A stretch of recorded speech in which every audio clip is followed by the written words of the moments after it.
নমস্কার বন্ধুরা, কেমন আছেন সবাই? আশা করছি সবাই ভালো আছেন। টিনাস কিচেনে আপনাদের সবাইকে অনেক অনেক স্বাগত। টিনাস কিচেনে আজকে একটা ছোট্ট ভিডিও শেয়ার করতে এসেছি। ভিডিওটি ভালো লাগলে লাইক, কমেন্ট, শেয়ার আর চ্যানেলটিকে সাবস্ক্রাইব করে নেবেন আমার নতুন বন্ধুরা। আর যারা ফেসবুক পেজে দেখছেন ভিডিওটি, প্লিজ পেজটিকে ফলো করে নেবেন, তাহলে আপনাদের সঙ্গে নতুন নতুন রেসিপির ভিডিও শেয়ার করতে পারবো। তো চলুন, আজকে আমি বানাচ্ছি লাউ দিয়ে একটা রেসিপি, সেইটা আপনাদের সঙ্গে শেয়ার করতে এলাম। আর যারা লাউ খেতে পছন্দ করেন না তাদের জন্য স্পেশালি এই রেসিপিটা। আর যারা নিরামিষ খেতে পছন্দ করেন তারা একবার হলেও ওই রেসিপিটা ট্রাই করে দেখবেন।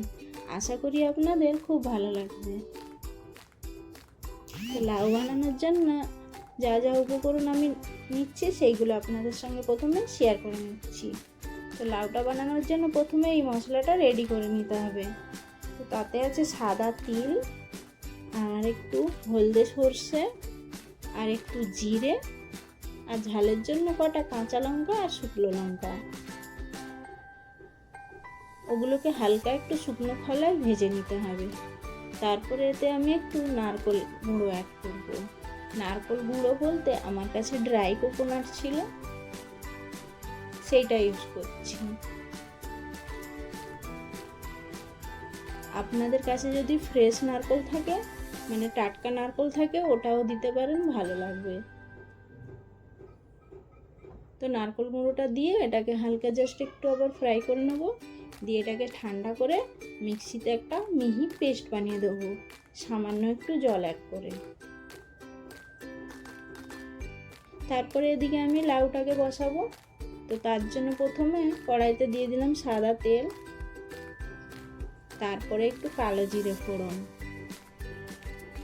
কালো জিরেটা একটু ফুটে এলে তারপরে এতে আমি একটু মেথি অ্যাড করব।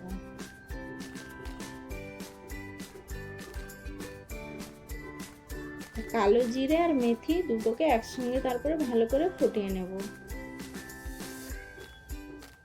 কালো জিরে মেথি তেলে দেওয়ার পরে খুব সুন্দর একটা খুশবু আসবে। যারা রান্না করে তারা এই খুশবুটা ভালো করেই জানে যে কত সুন্দর আসে কালো জিরে আর মেথিটা তেলে দেওয়ার সাথে সাথে। এটাতেই রান্নাটা খুব সুন্দর একটা খুশবু আসবে। এরপরে আমি এখানে লাউটা অ্যাড করে দেবো, আগে থেকে কেটে রেখেছিলাম পাতলা করে। তো এটা আপনারা চাইলে লাউটাকে যেরকম আমরা পোস্তর আলু কাটি সেইভাবেও কাটতে পারেন, ডুমো ডুমো করে। তো আমার মনে হয় যারা লাউ পছন্দ করে না তারা ডুমো ডুমো কাটা লাউটা দেখলে হয়তো খেতে চাইবে না, তার জন্য এইভাবে পাতলা করে কেটে নিলে খুব ভালো হবে। তাহলে কী হবে, লাউটা বেশ ভালো করে মিক্স হয়ে যাবে, মানে সবজিটা, তাহলে ওরা খেয়ে নেবে। তো এখানে আমি দিয়ে দিচ্ছি লাউর মধ্যে পরিমাণ মতো নুন, সামান্য একটু হলদি আর সামান্য একটু চিনি। যারা মিষ্টি খেতে পছন্দ করেন না চিনি দেওয়ার দরকার নেই, এমনিতেই লাউ মিষ্টি লাগে। তো আমি সামান্য একটু চিনি অ্যাড করলাম, আপনারা চাইলে নাও দিতে পারেন। তো লাউটা বেশ ভাজা ভাজা হয়ে এলে তারপরে আমি এখানে মিক্সি করে রাখা মশলাটা দিয়ে দেবো। এই রান্নাটায় কোনো রকমই জল ইউজ হবে না।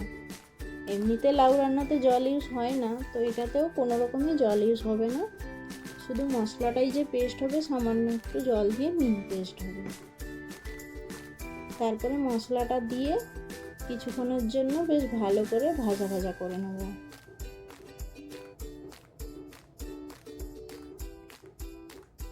মশলা তো এমনিতেই ভাজা ছিল, মশলার কোনো কাঁচা ভাব থাকার কোনো নেই। তাও যদি আপনাদের মনে হয় তো আবার দিয়ে ভালো করে লাউর সঙ্গে ভেজে নেবেন। তো আমার রান্নাটা কমপ্লিট হয়ে এসছে। তো আজকের ভিডিওটা আপনাদের কেমন লাগলো আর রেসিপিটা কেমন লাগলো কমেন্ট করে জানাতে একদম ভুলবেন না। আর আমার ভিডিওগুলো যদি আপনাদের ভালো লাগে তাহলে একটু ভালোবাসা দিয়ে পাশে থাকবেন। তো আজকের রান্নাটা কমপ্লিট হয়ে গেছে। তো তো আজকের মতো ভিডিওটা এখানেও শেষ করছি। সবাই ভালো থাকবেন, সুস্থ থাকবেন, সবাই সবার পাশে থাকবেন। টাটা।